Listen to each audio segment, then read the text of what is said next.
Friday. That means Monday is Casual Monday. Tuesday, Casual Tuesday.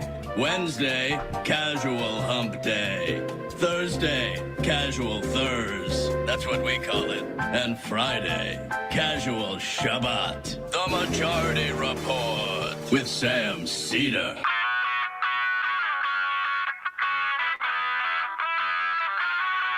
It is Friday, October 13th, 2023. My name is Emma Vigeland, in for Sam Seder, and this is the 5-time award-winning Majority Report.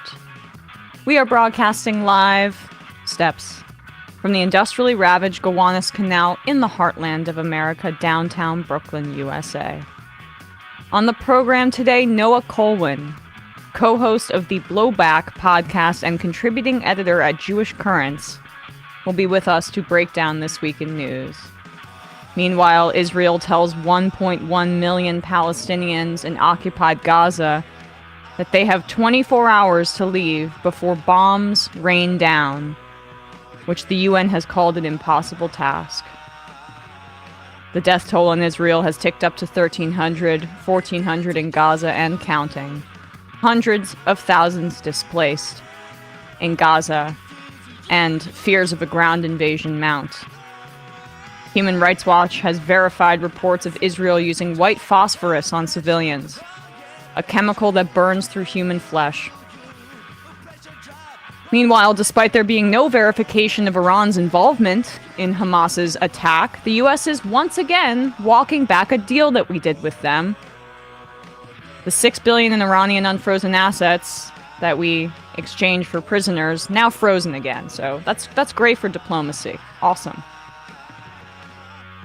Back in the U.S., that was quick. After narrowly winning the closed-door vote, Steve David Duke without the baggage Scalise is dropping out of the speaker race. Come back when you have the baggage. Yeah. Get that luggage. Get that luggage, was good, Steve. man. Yeah. Jim Jordan, who lost the vote by 14 reportedly, is next up. But some Purple District Republicans say they can't support him. Internal voting is today. Prosecutors added a charge against Bob Menendez yesterday, accusing him of being an illegal foreign agent of Egypt. That's bad, right? Healthcare workers reach a deal with Kaiser Permanente a week after 75,000 engaged in a 72-hour strike. Scientists say the Antarctic ice shelves have lost 8.3 trillion tons of ice in 25 years. France bans pro-Palestinian protests. One officer convicted of criminally negligent homicide, and another and assault in the death of Elijah McClain. The other officer was acquitted. And lastly, Microsoft has officially acquired video game publisher Activision Blizzard after Lina Khan's FTC sued to block the acquisition last year. Well, they did the deal in Britain, so maybe that was a part of circumventing that. All this and more on today's Majority Report. Sam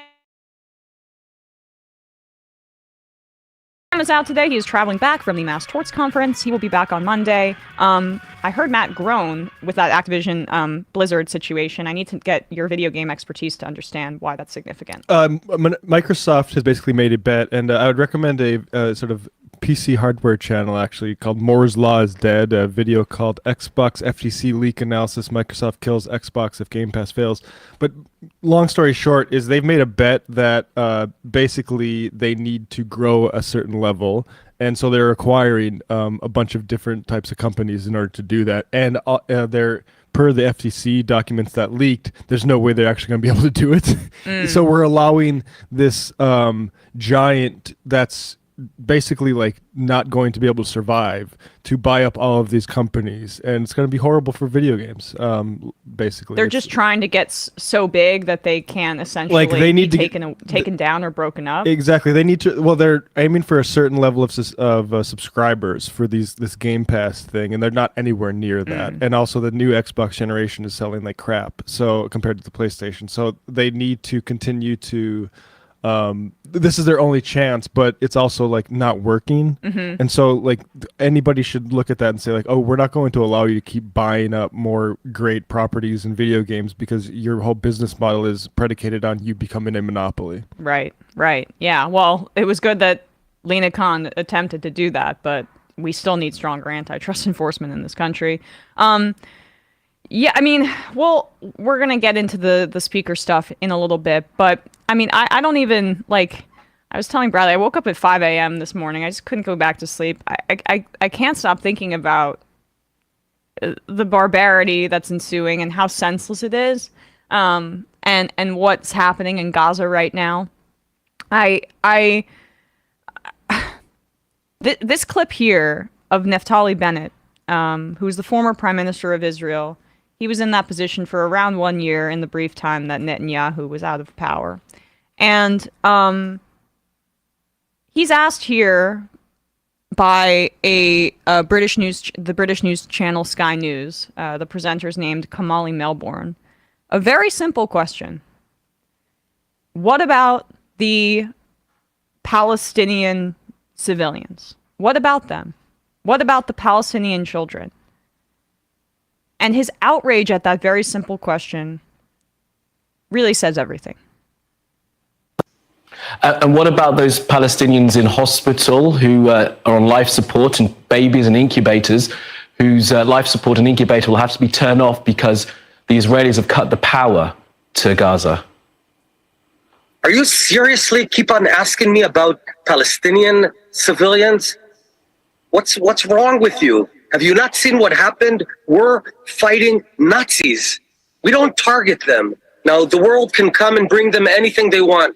If you want to bring them electricity, I'm not going to feed electricity or water to my enemies. If anyone else wants, that's fine. We're not responsible for them. This is the point. But you this keep is on. the point. I want to tell you. Listen. You listen to me right now. I've heard you enough. No, I understand. We're trying to have a conversation here. Listen, this is my program. This is my show. And I am asking the questions. You're raising your voice, and I've asked you, and we've already stopped, please, and let me finish. We've already distinguished between Hamas. I want to tell you, shame on you. You're trying to speak over. We are not. Shame on you. It's nothing about shame. We're trying to have a conversation about a very serious situation here, and you are refusing to address it. Jump over immediately. And again, you absolutely use not. Narrative, you are incorrect. They are responsible, because I can tell you that when the UK, absolutely when Great Britain was fighting the Nazis during World War II, no one asked what's going on in Dresden. It was the Nazis targeting London, and you targeted Dresden. So listen, shame on you if you go on with that false narrative. We're not talking about that, and in hindsight, many people have listened. And in hindsight, many people have readdressed that kind of carpet bombing. Babies. Oh, I see. Now you're Mr. Clean. Shame on you. Absolutely not. And I'm not. Listen, Mr. Bennett, I am not in the military. I am a journalist asking you questions. Are you going to let me ask you a question, or are you continue shouting at me? We've already distinguished between Hamas and the Palestinians. I'm asking you very directly. What do you want to ask? Is going to be done to make sure that those innocent people don't get killed, as innocent Jewish people were killed on Saturday? He has no answer. And that is the operating question there, in the sense that, yes, Jewish civilians, tragically, horrifically killed. Some of them just at that music festival, having a good time, young people. Tragic. That happened. What about the planned murder of civilians? What are you going to do about that? Because that's still in the future in this sense. Active, yeah. It's active, it's current, it's now. And his outrage there, it's all about just trying to obscure that. I mean, that's a belligerent voice of genocide that we hear yes. right now, and it's like, this is it sucks. And shame. The shame should be directly at Naftali Bennett and all the members of the Israeli government that are actively making preparations and pursuing genocide as we speak. As he speaks there, for the podcast audience, there is a chyron that says, I think it was around 447, at least on the chyron, Palestinian children killed. That's now around 500. So as he's outrage that that's even a question. You can see the total of children murdered below it. And I said this in headlines, but currently Israel is telling over 1 million Palestinians in occupied Gaza to leave and go to the southern border. Many of them don't have cars. Many of them don't have the ability to leave because bombs are going to rain down on them. And there already have been over 6,000 bombs dropped on Gaza, on that tiny strip of land that's equivalent to, it's around 140 square miles. Think about Detroit in your mind. Or Rhode Island, Bradley. 6,000 bombs dropped on those people. And he's outraged for having to answer for that. The Human Rights Watch verified reports that Israel is using white phosphorus, which burns through human flesh to get to the bone, and it's more difficult to put out than traditional fires. The United Nations has said that the usage of that kind of chemical should not be allowed, and they're still doing it. Human Rights Watch confirmed that. And let's pull up this old quote from Netanyahu that I found the other day, because I just think it's important to point this out. When he says we're fighting Nazis, Netanyahu and those psychos are such cranks. Prime Minister Benjamin Netanyahu, this is from a few years ago, sparked public uproar when on Tuesday he claimed that the Mufti of Jerusalem, Haj Amin al-Husseini, was the one who planted the idea of the extermination of European Jewry in Adolf Hitler's mind. The Nazi ruler, Netanyahu said, had no intention of killing the Jews, but only to expel them. Part 2 here. In a speech before the World Zionist Congress in Jerusalem, Netanyahu described a meeting between Husseini and Hitler in November 1941. Hitler didn't want to exterminate the Jews at the time. He wanted to expel the Jew. And Haj Amin al-Husseini went to Hitler and said, if you expel them, they'll all come here to Palestine. According to Netanyahu, Hitler then asked, what should I do with them? And the Mufti replied, burn them. That is an insane conspiracy theory, and that is Holocaust revisionism from Netanyahu as a way to work backwards to blame Muslims and brown people and Palestinians. And just to give you a sense of who that guy Naftali Bennett is, he was quoted in 2013, I have killed lots of Arabs in my life, and there is no problem with that. And in 1996, before he was prime minister, Bennett was a commander during an April 1996 massacre of over 100 civilians and peacekeepers at a UN base in Lebanon during Israel's attacks on Hezbollah during that time at a village in Kana. So he's bragged about killing Arabs, in his words, and he was responsible for that massacre of civilians, dozens, at a UN location. So these are the people. So he feels a little bit defensive, shall we say. Yep. And by the way, the thing that gets me even just so much more riled up, too, is that our tax dollars are going to this right now. Right now. Yep. And the Biden administration, for all its talk about moral clarity and bringing back some sort of respectability to the White House, is saying, Israel, we have your back unequivocally, as they are knowingly killing children. And the death toll is going to tick up and up and up. It's being described as potentially the second Nakba. And that is not hyperbolic. Are saying we want that. Yes. And more than that. The violent, forcible removal of an entire group of people from this land. We will be talking more about this with Noah Kulwin. But first, a word from one of our sponsors. Let's talk about Future Hindsight. It's an award-winning podcast that takes big ideas about civic life and democracy and turns them into action items for all of us. Mila Atmos is passionate about unlocking the power of everyday citizens. Join her on the show as she zeroes in on what you can do to get engaged and stay engaged. Every Thursday, she talks to bold activists and civic innovators to help you understand your power and your power to change the status quo. This week, she speaks to Stephen Levitsky, professor of government at Harvard University and co-author of Tyranny of the Minority. Do not miss their conversation about how a multiracial democracy can only be achieved if we reform America's anti-democratic institutions like the Electoral College, the filibuster, and more. you like this show, you're going to like Future Hindsight. Find them at futurehindsight.com or wherever you listen to podcasts. futurehindsight.com. Check them out, guys. All right, folks, taking a quick break. Sorry? Oh. I didn't even realize this. Apologies. I had a bit of a brain fart. I hate that term. And as I'm about to say it, I'm like, great. I don't want to say this, but I don't know how else to describe. Thank you, Bradley. What is happening right now? Sunset glitch. Lake, Sebede, everybody. She had a glitch. I had a glitch. But that's probably because I haven't been sleeping well. And that's because I'm out of Sunset Lake Sebede. SunsetLakeSebede.com. Use the code LEFTISBEST for 20% off. I mean, I'm out of those damn melatonin gummies with the Sebede in them. That really does help me sleep. And that's part of why I'm glitching here. The gummies are amazing. They're great if you've had a long day and you just want the CBD ones. You can also get the fudge, which tastes really good, but you just got to be conscious of it tastes really good, but there's CBD in it.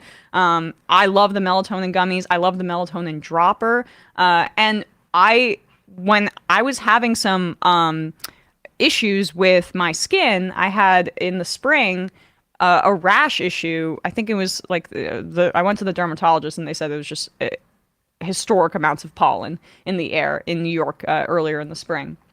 And I was using the salve on my skin, and it was one of the only things that helped me. I know that's off-label, but that's just my anecdotal experience. SunsetLakeSebede.com. Use code LEFTISBEST for 20% off. SunsetLakeSebede.com. Use code LEFTISBEST for 20% off. All right, folks, quick break, and when we come back, we'll be speaking with Noah Kulwin.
We are back, and we are joined now by Noah Kulwin, co-host of the Blowback podcast, which I can't say enough good things about, and contributing editor at Jewish Currents.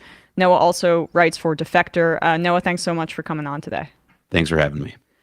So I felt it was important to have you on because of your foreign policy background and the fact that, you know, I can have a conversation with you that's pretty broad, but also hits on all of the very real and disturbing dynamics of what have unfolded over the past 7 days, including the latest update is that Israel is telling over 1 million Gazans to evacuate and move south in 24 hours, which is obviously impossible.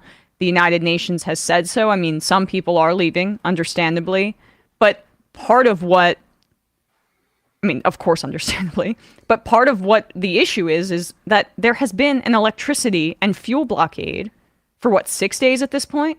How is this even being communicated to people in Gaza? Because, like, I saw apparently they're doing so by flyers, but there's no internet. That people can't even communicate with others in Gaza right now. Yeah, no, I mean, it's this is not about actually like having a, the idea, this whole thing of like warning the citizens, telling them to evacuate and so forth. That's it's CYA. It's covering your ass. It's about basically saying, listen, we gave them excuses, we gave them reasons, etc. So you can't call this what it is, which is a genocide. It's a genocide. And it's, you could argue that this is just simply, the next step, the logical procession from the practice of, yeah, it's okay to bomb civilian infrastructure in Gaza, so long as we drop a small bomb first on top of the building so that we call it a door knock, so that we tell them to leave. Because that's how they used to do it. And that's not a policy that they're even doing anymore now with round-the-clock bombing. So, yeah, I mean, this is there's no actual reasonable purpose for it. It's entirely about having the ex post facto justification so that when they're pulling corpses out of the rubble, they'll be able to say something to the effect of, well, they didn't have to be there. Even though, I think anybody by now who's been watching this unfold, if they know anything, it's that Gazans have absolutely nowhere to go. Yeah, and then I think that's a good way to kind of just give a broad picture of how little power and how few resources Palestinians and Gazans have broadly. I've been trying to make this point on the show, but there have not been elections in Gaza since 2006, 2007. 70% youth unemployment, 50% unemployment more broadly. 90% of people in Gaza don't have access to clean water. So we're talking about one of the most impoverished populations in the world. And that underscores their inability to flee. But it also underscores the level of desperation that we're talking about here and the complete asymmetry when we're talking about, which side are you on? Israel versus Palestine. Palestine versus Israel. When we understand that the relationship between Israel and Palestinians is one of occupier and the occupied. And if you could just talk a bit about how that power dynamic gets so routinely flattened in the Western press. Sure. So I think that in particular, talking about Hamas and the fact that there haven't been, elections in something like 17 years in Gaza, Gaza it's in the West Bank, a military occupation. So in the if you look at a map of Israel and you see what is labeled Palestine or Palestinian territory in a map, the Gaza Strip is what's on the left to the west on the Mediterranean Sea.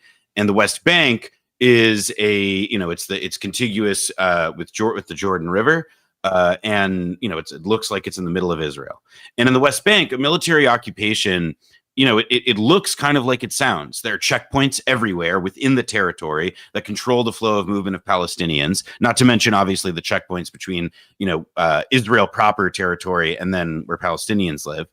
And additionally, there is also like a system of apartheid in that literally there are roads that Palestinians are not allowed to drive on, but that Jewish settlers who live on what is internationally recognized as stolen land, pretty unequivocally, they have free access. So that's where you see like a kind of conventional system of apartheid. In Gaza in 2005, under then Prime Minister Ariel Sharon, who was a pretty right-wing figure, he made the decision quite cleverly. In retrospect, he felt he died. He became sick and died not long after. But he made the decision to, we're going to shut down the very small number of settlements that do exist in Gaza, and we're going to initiate an enhanced version of what had already been in place and been developing over time, which was a blockade. A complete, and like if something enters Gaza officially, legally, whether it's a candy bar or it's hospital supplies, or it's an Xbox, it is, it's a process that is overseen by Israel. They are the ones who have control over what goes in and out. So this also extends, by the way, to, when we look at rubble in Gaza, and we see people using their hands and using shovels and like manual tools to pick up in complete apartment blocks that have fallen, to find children in small places between the rubble, and to pull them out. That's because Israel does not allow in the heavy machinery or the construction material that's required for the actually either both doing that job and for making the kinds of buildings that could even be somewhat more safe. As opposed to just high rises that Israel blows up. Or to use the phrase of Netanyahu himself in a meeting a few years ago that was later made public as a result of the corruption cases against him, Israel controls how high the flames go. They control how much resistance Gazans can offer. And so, which brings us just to this moment of, you describe what's an unequal power relationship, or the relationship between occupier and occupied. It's not just it's not just like this kind of tug of war relationship between two sides, one with less power and one with more. One of the sides controls the situation, and they control this situation in the way that they do with the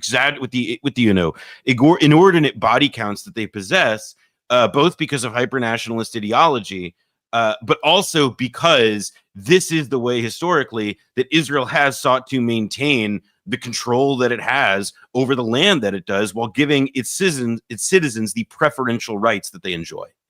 And well, that brings me, I guess, to the the security failure that we're talking about here. The fact that there were not adequate numbers of IDF forces on the southern border, and they were mostly going along with the settlers and aiding them in their kind of pogroms, and that's where they were deployed. And there's a lot of questions about what Netanyahu knew and what he did not know, and it's still fog of war. We're figuring all of this out, but the an Egyptian intelligence official, and again, take this with a boulder of salt because they have their own incentives as well, but they're claiming that he knew about that he was informed that this was likely. So it's worth emphasizing that the Israeli government initially denied this very strongly, right? And then the Israeli press began reporting it as well, and there were corroborated reports. And so then you think like, okay, so wow, that sounds pretty good, right? We got multiple competing reports that corroborate and show this. There are any number of reasons why it may be that it's not like fully or totally accurate or representative. There are also a lot of reasons, it is very persuasive as evidence that the Israelis were caught off guard, that they wanted something to happen as a pretext to initiate the kind of cyclical violence that they often do to consolidate their political bases. And, this is, you're talking about a country that has had something like half a dozen elections in the last 5-6 years. You're talking about a country that is really only able to develop something that resembles political consensus when it is engaged in wartime or quasi-wartime measures.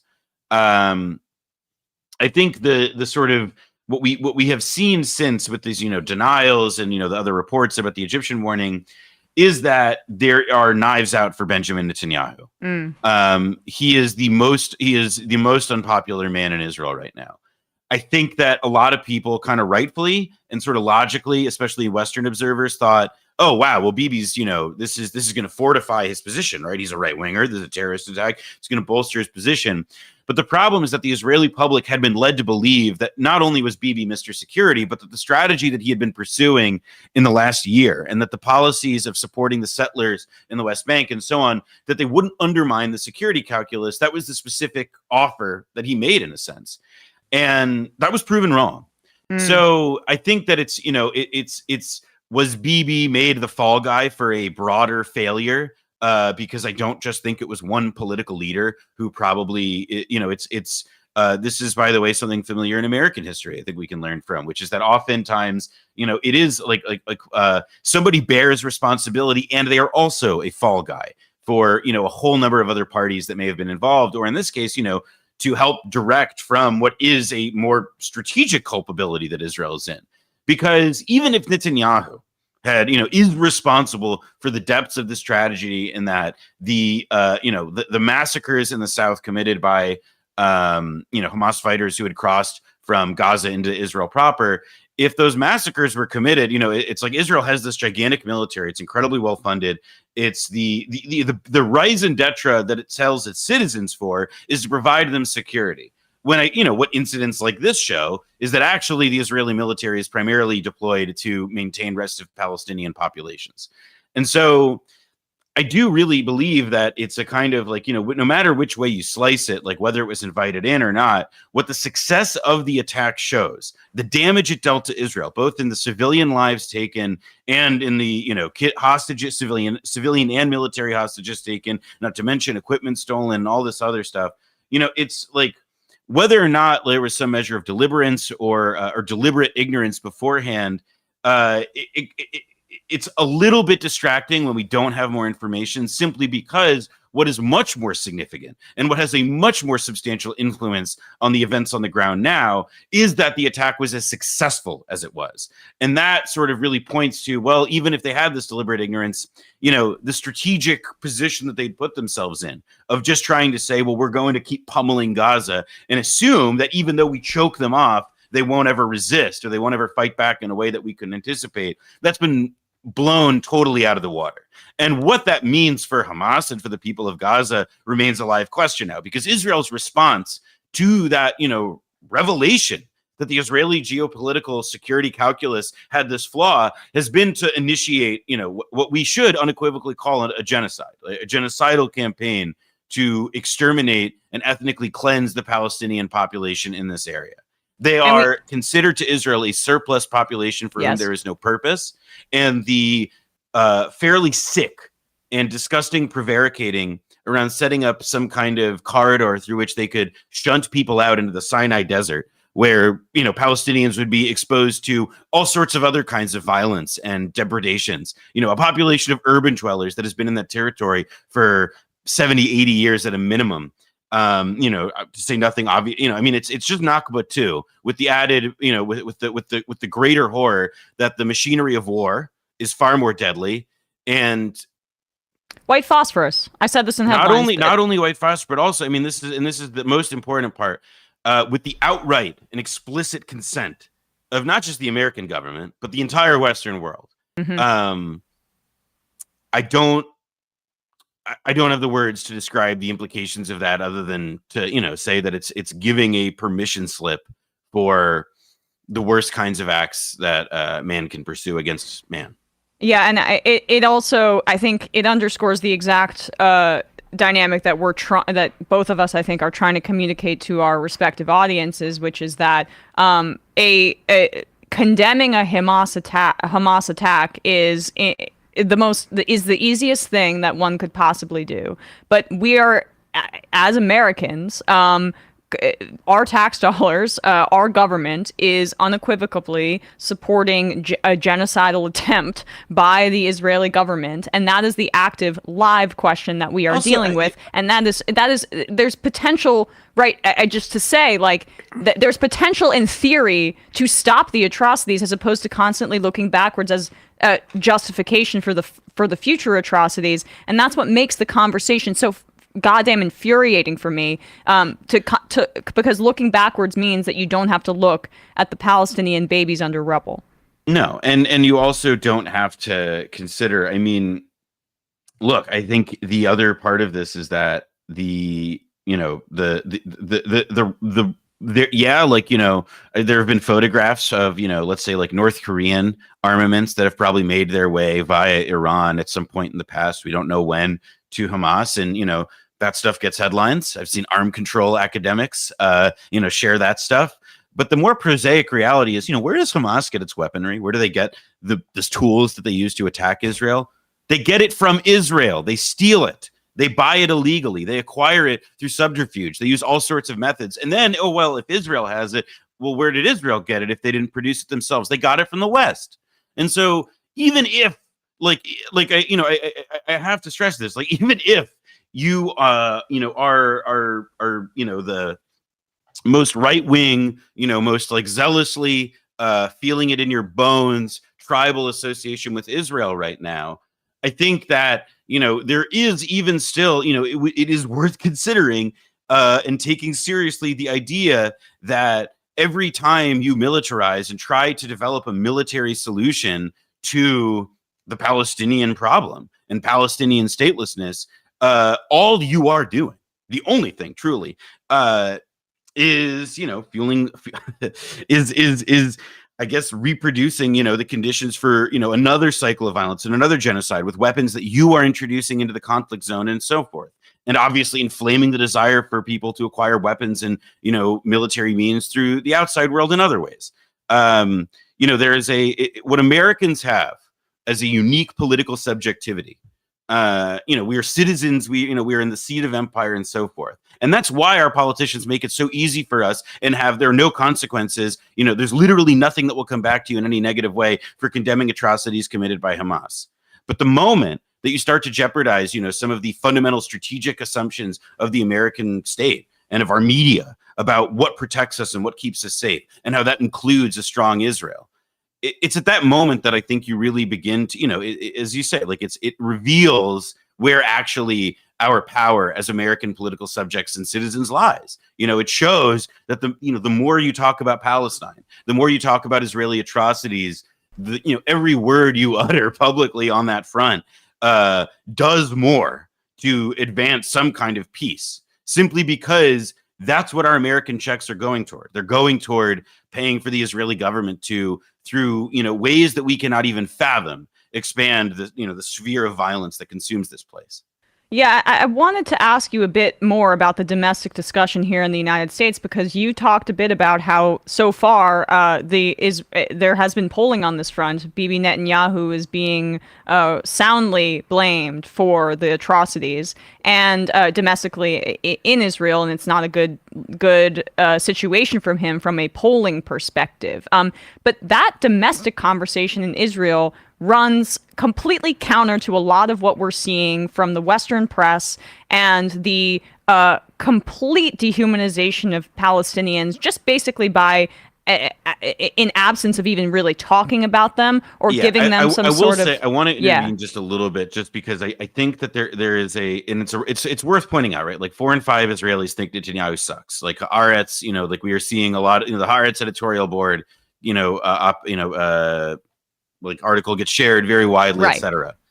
That should not, for a moment, actively, really change people's perception that what is happening in Israel as a whole among the body politic at this moment is something other than, a social conditioning for the commission of genocide. Not that you were saying otherwise, but just because I've seen this presented, I think, as, a kind of like, isn't it crazy how Israelis are freer to speak criticism of their government than we are? And it's like that's because they're there.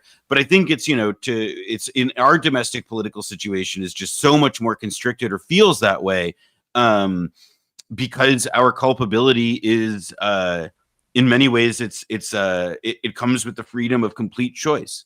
We could choose to stop writing checks to fund the Iron Dome and to force Israel to the table. We could do what James Baker did in the early 1990s, George H.W. Bush's cabinet member, in pressuring the Israelis to go to Madrid and make the concessions that would ultimately lead to Oslo. A terrible process, but at least something that was an alternative to, Israeli bombs.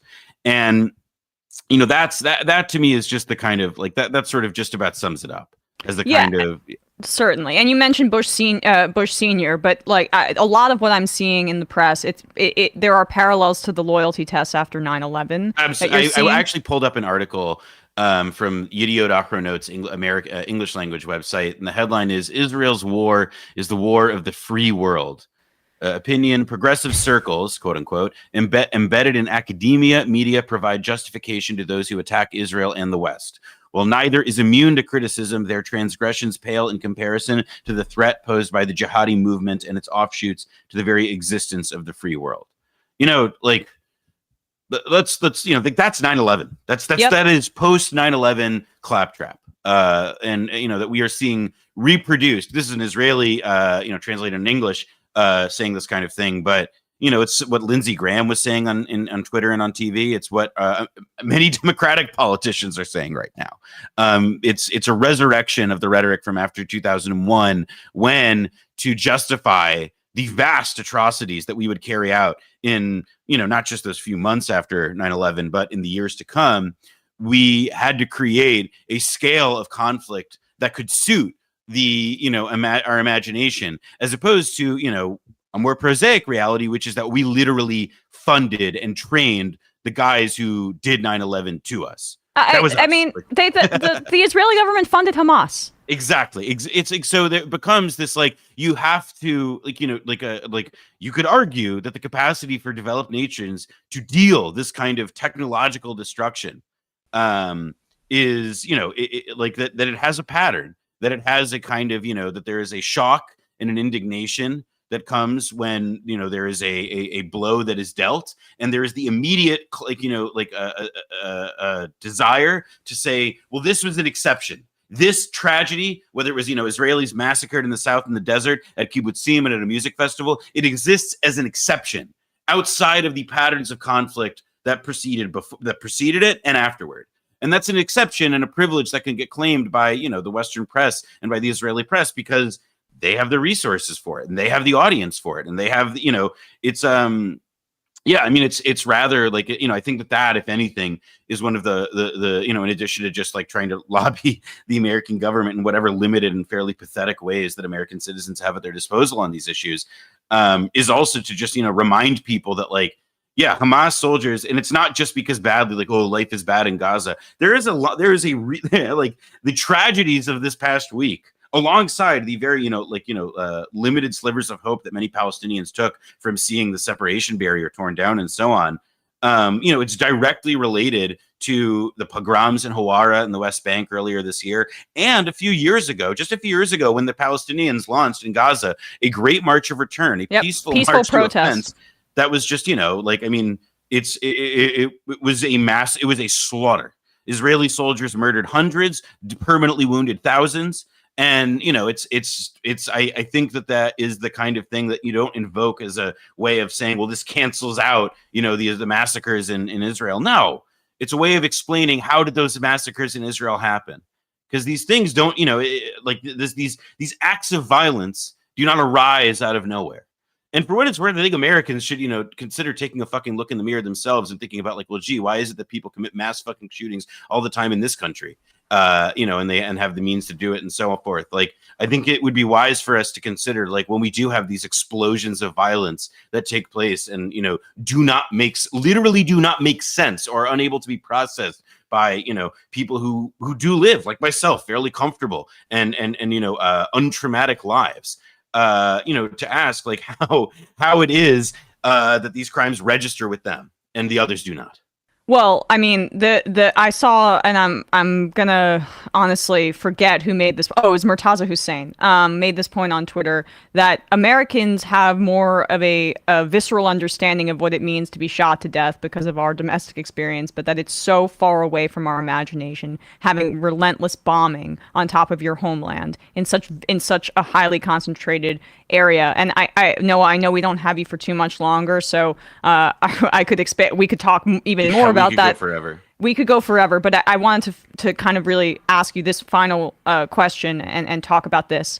The dynamic of Israelis not needing to be perfect victims for the United States to and for Western media to find sympathy for them, but for Palestinians or Palestinian representatives or supporters of Palestinians to come on television and they have to first denounce Hamas, denounce Hamas, denounce Hamas. You have to be a perfect victim to get any sympathy. Whereas if you're an expert that's in promoting what Israel is doing right now, there's never a prerequisite to say, do you condemn the mass murder of civilians by your government, by your representatives, which is much more formal than anything that Palestinians are allowed to engage in. Talk a bit about that, Noah. Yeah, I think that there's I talked about this on Hassan Piker's stream yesterday or the day before, but there was a game after 9/11, and others have talked about it, like the "Do you condemn" game, like, and it's a test that's applied to anybody who participates in Western political debate, and you talk about in particular Islamic terrorism. It was a huge fad after 2001. I mean, anytime anybody with a lick of sense would get up and say something like, well, like it's kind of interesting that these, Islamic extremists are doing beheadings in the Philippines when, we kind of helped set those guys up in Afghanistan a few years ago. Like you would get, like that's apologism for terrorism. And I think that is, it's like, okay, that's the sort of like default that you get as a participant in discourse in Western life. For Palestinians, it's not just like a requirement to, it's not like it's merely like something that they have to say to participate in public life, although that is true. It's also like a message that is like, targeted directly at, like not just Palestinians, but I mean broadly for anybody who is the victim of violent, dehumanizing violence that can be, that has its roots in, Western policy, which this, sort of like absolutely does. And I think that there is a kind of, the reason that Palestinians are made to be these perfect victims, that you have to have, representatives of the PLO, an organization that's not Hamas and is in fact a rival to Hamas, have to get up on BBC Newsnight and basically, so like, I condemn, I do this, I do that, before they can say, oh yeah, and like my sister's whole family was killed. Mm-hmm. Like before they can even get to meaningfully, discussing that. Yeah, they're bombarded with the sentiment that their lives are, and their families like they, it's a full spectrum experience that Palestinians have to, and as I said earlier, not just Palestinians, have to encounter, that they have to watch and that they have to see on the TV, and they have to wait to see that their experience is processed and understood by the outside world in the only moments when the outside world seems to give a shit, which is when Israel has experienced a wound bad enough to, make its appeal to the world. Yeah, I mean, I think, when I was younger, I thought that there was a kind of special incumbency that I possessed as a Jewish person to, stick up for Palestinians in that way. But the longer and the more that I feel like the kind of, Zionism that I was raised with, and, in the Jewish world, is kind of, it's becoming embedded in the firmament, and it affects the default assumptions about whose lives are worth stuff and whose aren't, that many people who did not have my background, now feel. Like, I think it's become something, it has become even more powerful over time, of a kind of like legacy and, like a film, like a filmy substance over the way that Americans in broadly experience the world. And I think, sort of lesson one of, trying to figure out like, well, how do we undo this, process by which we make Palestinians have to fucking apologize for their own existence?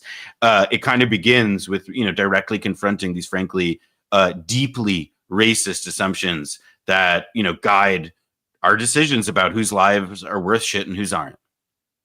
Noah Kulwin, I really appreciate your passion and like your clarity in this moment. Contributing editor at Jewish Currents. Everybody who hasn't listened to Blowback yet, please do. We'll put a link to the podcast in the description. Thanks so much for your time today, Noah. Really appreciate it. Thank you so much for having me. All right, guys. Noah had to run, so we had to end with him a little bit earlier than, even I would have liked. But for me, that's just his ability to communicate those issues. It's second to none. So I greatly appreciate him taking the time to speak with us today. Before we head into the fun half, we should probably talk about this speaker debacle. So let's get into that really briefly. So Steve Scalise, despite winning the closed-door secret ballot, has dropped out of the speaker race, even though a majority of the Republicans in the private meeting supported him, but it was not by much. Reportedly, it was a 14 vote differential in terms of who the Republican caucus wanted to be the Speaker of the House. Jim Jordan is now the clear front runner because Scalise has dropped out. Now that, and he was the one who was second to Scalise in that 14 vote differential. And there was just this weird New York Times article about it, about how Scalise allies, quote, openly wept in the meeting when he dropped out. And there is this issue here because mainstream Republicans, the ones who are also in purple districts, who feel the most vulnerable going into 2024, when abortion is going to be on the ballot, when Trump is the likely nominee, they're terrified about the Trump-endorsed Jim Jordan leading the party in the House. And some of them, I saw quoted in the Times, Representative Ann Wagner of Missouri called Jordan's candidacy a, quote, non-starter. Don Bacon of Nebraska, Biden won his district, said that he was worried and wanted Steve Scalise essentially to stick with it, and was concerned about Jim Jordan. So it's still not even a given that with the field cleared, that Jordan is going to be able to get enough votes, because a reminder, it doesn't matter if a majority of the caucus, the Republican caucus, feels a certain way about a candidate to be speaker, because it's about the House. The House votes on it. And all Democrats, hopefully, I mean, I can't imagine that they would be this idiotic, Give a vote to Jim Jordan. But they've proven me wrong in the past. All Democrats will vote in opposition, so you need almost in the entire Republican caucus, because that margin's around 5 votes, right, Bradley? 5 votes with everybody involved, and I know that there are 2 vacancies currently, one on each end. Okay. David Cicilline, the Democrat in Rhode Island, it's vacant, and then Chris Stewart, Republican in Utah, is vacant. So it's one on both sides of the aisle. Okay. So those are the battle lines here, and it seems like the caucus is meeting again today to vote for Jim Jordan, and we will have more information soon. But is this the David Gregory clip? Which one is this, Bradley? No, so you mentioned Don Bacon, and this is just a brief clip of Don Bacon responding to CNN's Manu Raju about what he thinks might happen to people like him in his type of district, and also Austin Scott, a Republican of Georgia, talking about the situation, who is kind of a leadership ally. Gotcha. All right, let's hear this. District like yours at risk? Yeah, it does. These guys want to be in the minority. That's exact. I think they would prefer that because they can just vote no and yell and scream all the time. And but governing, you gotta work together. It's a tough scenario, but there are people in there that are honorably trying to get to the right place, and then there are people in there, as you know, that like to go on the TV and are not necessarily negotiating for anything other than TV time. How does that make you guys look? Makes us look like a bunch of idiots. That's hilarious. But I'm now seeing that Manu Raju 15 minutes ago says Austin Scott has declared against Jim Jordan in the run for speaker.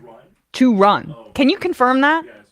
Because again, this is all, I mean, they met at 10 a.m. So as we're doing the reading for the show, which goes on at 12, not all of this information is going to be out there. So that guy, the second speaker, is running against Jim Jordan for speaker. And that seems even more doomed just from my immediate reaction than Steve Scalise, who had a long history of being in leadership, and was the number 2 behind more ways than one. Hey, sorry, long week.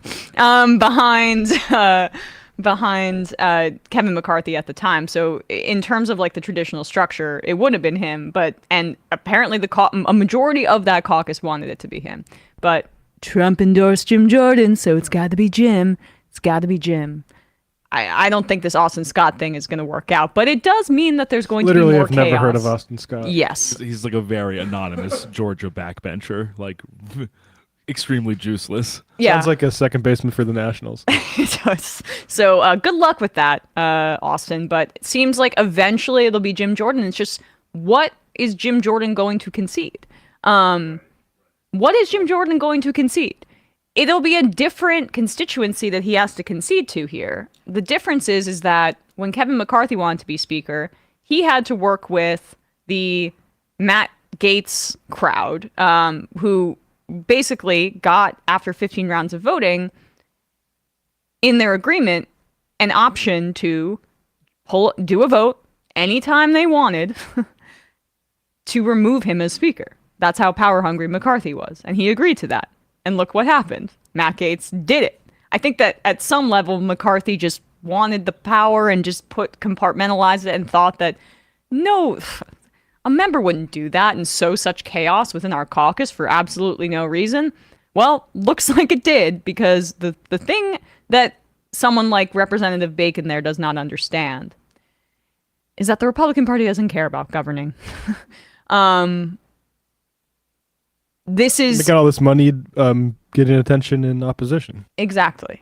They, even when they're their most well-oiled machine, they want government to break down. The only purpose that they see in getting elected is to deliver for their donors and to cut taxes. And when that's not on the table, when you have a Democrat as the president and a Democratic Senate, what is the purpose that Republicans serve? There's no purpose for them except to bitch and moan and get attention and fight amongst themselves. Their inability to govern is obvious in the fact that they've now had, I don't know how many House speakers or Republican leaders they've had over the last 20 years. Like, say what you want about the Democrats, and I mean, the fact that Nancy Pelosi was speaker for so long made, like, I would say, it created a lot of issues within the party. I mean, and I would say that it created some deep recalcitrance and inability to respond to the changing times. But it was borne out by, like, their desire to keep the machine moving and make it well-oiled. And the fact that she was a big bundler and donor, and there are other incentives. But you can just see there's a complete difference. Every time Republicans want a new leader, it's like this wonderkind, it's Paul Ryan, it's whoever.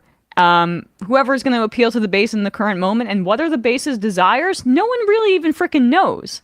But Sam made this point yesterday. There is an undercurrent of urgency because there's no one in the world more pro-Israel than the average Republican representative in Congress, and they need to get back from their perspective to deliver for AIPAC and get those weapons over there. Get those weapons over there to Israel so they can bomb some more Palestinian children. That is creating some level of urgency. And then just like the domestic political reality of, we look like clowns. We can't figure our crap out. It doesn't look good for them. But it's fun for me. I mean, been a tough week of news.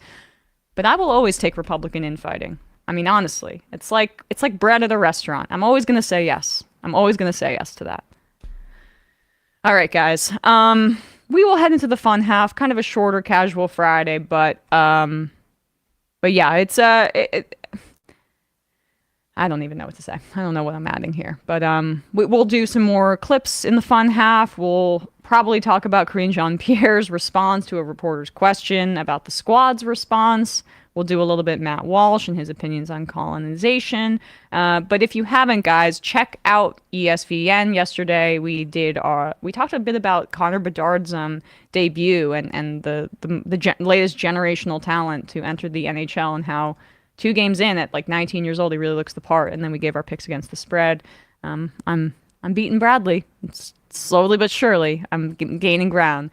And if you do go over there and watch our episode, you can comment below and give your ideas for what the punishment should be for whoever loses our competition this year. Last year, I infamously had to eat cheese. Let's come up with some more creative solutions. YouTube.com/ESPN show. Matt, what's happening on Left Reckoning? Left Reckoning on Tuesday. We had Maureen Kaki on a Palestinian American talking about how this feels like another post 9/11 moment with regards to anti-Muslim feeling and the horrors of what's going on. So check that out. This weekend we're going to do part 2 of our Communist Manifesto reading series, David and I. So patreon.com/Left Reckoning to get that on Sunday. All right, guys. The number is 646-257-3920. See you in the fun half. You are in for it. All right, folks. 646-257-3920. See you in the fun half. Oh, no. Are you ready?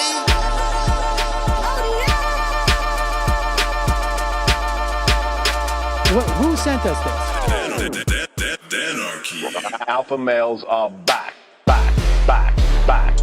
Boys back. And the alpha males are back. Just as delicious as you could imagine. The alpha males are back. Boys back. And the alpha males are back. Just wanna degrade the white man. Alpha males are back. I take all of it in my throat. Alpha males are back. Snowflake says what? The alpha males are back. You are a madman! And the alpha males are back. Oh no, Sam Seder, what a fucking nightmare! Bring back DJ Danner. Yeah, or a couple of them, just put them in rotation. DJ Danner. Well, the problem with those is they're like 45 seconds long, so I don't know if they're enough of a break. That's fucking nonsense. You see white people doing drugs, they look worse than normal white people, and all white people look disgusting. And the alpha males. Psych. Fuck them. Snowflake says what?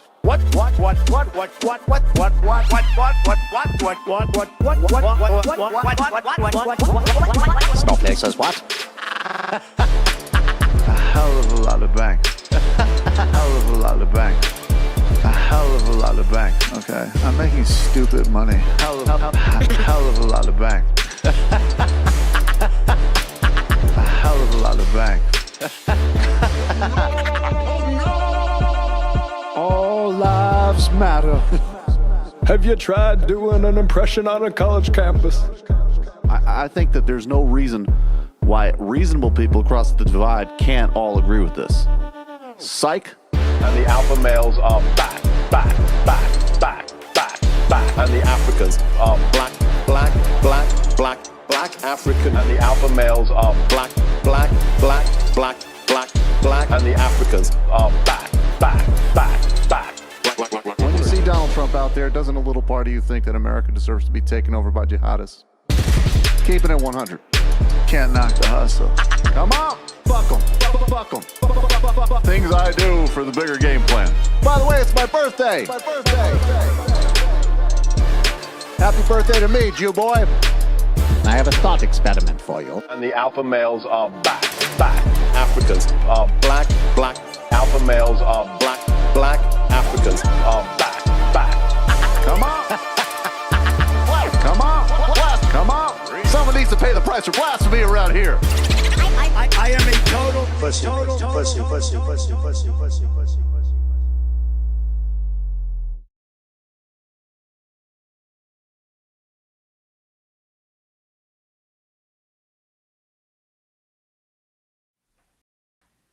We are back.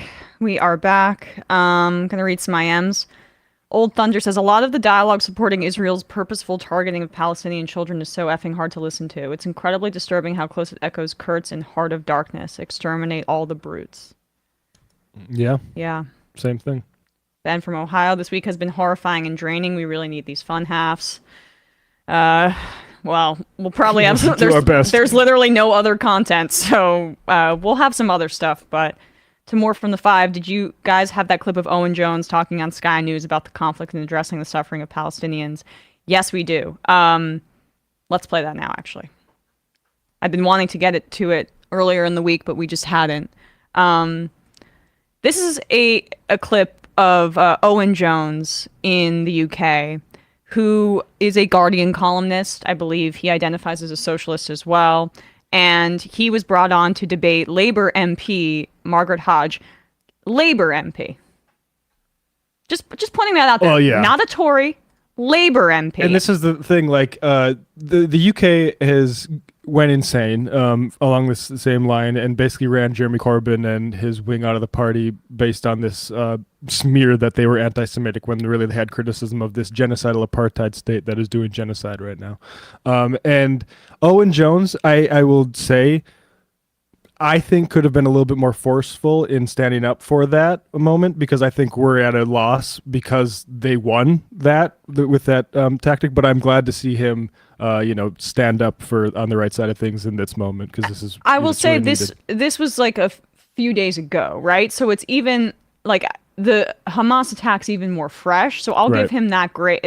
I mean, I thought it was excellent, but I hear your point. My point is just that what we're seeing right now of the genocidal stuff. It's propaganda for genocide. Like, that's what it is, and it can masquerade itself as concern for victims of terror attacks, but it's clearly absolutely one-sided, and there's an active genocide going on right now. Yes, he hadn't seen the extent of what basically Israel unleashed, although it was obviously what many of us predicted, and that is why Alexandria Ocasio-Cortez and Ilhan Omar and Rashida Tlaib called for a ceasefire, which has been criticized by the White House as repugnant. Blinken also deleted a tweet using the word ceasefire.